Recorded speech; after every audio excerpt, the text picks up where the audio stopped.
unang panahon, sa isang malayong bayan, may mag-asawang Pedro at May, na may kaisa-isang anak na si Ali.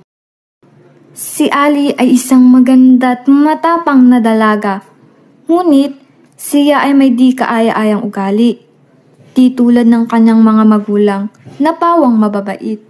Ang kanilang pamilya ang namumuno sa kanilang bayan, kung kaya't lahat ng mga utos ng dalaga ay sinusunod ng mga tao doon, kahit ito ay labag sa kanilang kalooban. Dahil pag hindi nila ito sinunod, sila ay ipapakulong ng dalaga.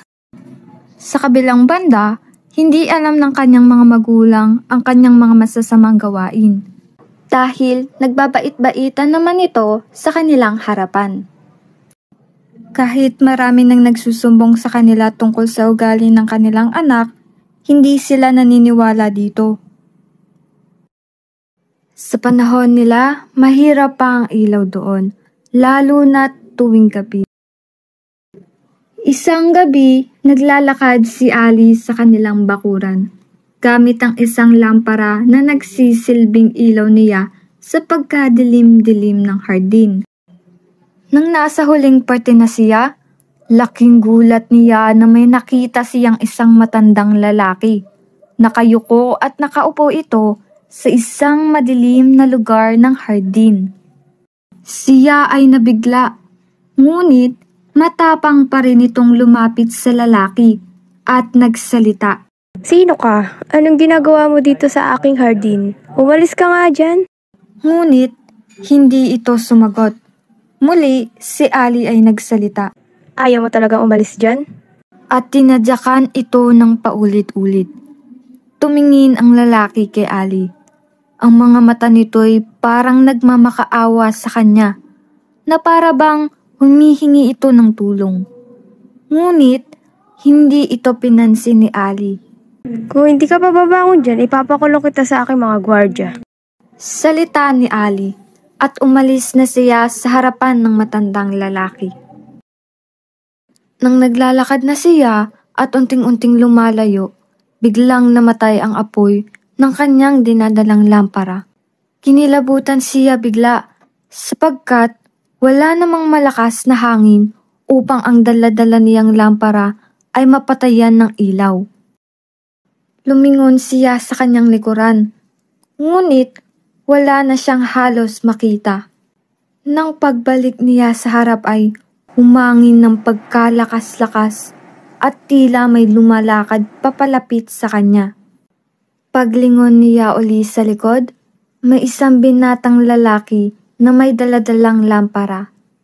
Ang mga mata nito'y kumikislap, na para bang mga bituin na nagniningning sa kalangitan. Natulala ang dalaga sa kanyang nakita. Nahulog bigla ang kanyang loob. Abay, pagkaganda-gandang dalaga. Ano yung sadyaw pumamasyal sa kadilim-diliman ng gabi? Biglang salita ng binata at ngumiti ito kay Ali. Ang kanyang ngiti ay nakakaakit. Ano ang ginagawa mo sa aking hardin? Patapang na sagot ni Ali upang hindi ito mahalata. Hindi sumagot ang binata, ngunit ito ang sinabi niya. Kailangan mo nang magbago, Ali, bago mahuli ang lahat. At biglang may nagsalita sa likod ni Ali. Ali, halika na, madilim na dito. Lumingon si Ali at ang nakita niya ay ang kanyang inang si May. Sumagot naman ang dalaga.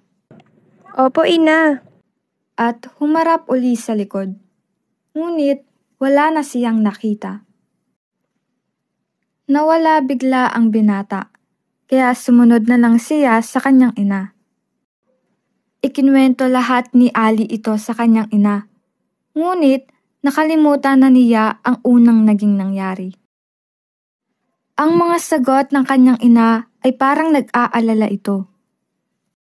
Hanggang nakatulog na lang si Ali. Nang sumunod na gabi, bumalik na naman si Ali sa hardin.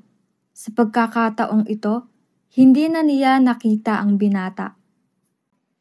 Gabi-gabi siyang pumupunta sa hardin, ngunit palagi itong nabibigo. At dala-dala pa rin ang sinabi nitong, Kailangan mo nang magbago, Ali, bago mahuli ang lahat. gumugulo ito sa isip niya.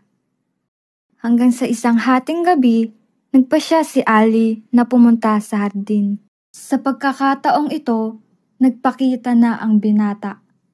Tinanong ni Ali kung ano ang ibig sabihin nito. Sumagot ang binata. Pinarurusahan ka ng aming mga pinuno dahil sa iyong pagkawalang respeto sa kapwa. Kung hindi ka pa magbabago ay gagawin ka nilang alitap-tap. Tumawa lang si Ali ng pagkalakas-lakas. Ako? Paparusahan? Hindi ako naniniwala. Sino pa sila para parusahan ako? Salita ni Ali. Sumagot ang binata. Binabalaan na kita. Darating din ang panahong iyon. At naglaho ito. Sinabi ulit ito ni Ali sa kanyang ina. Ang kanyang ina ay nag-aalala.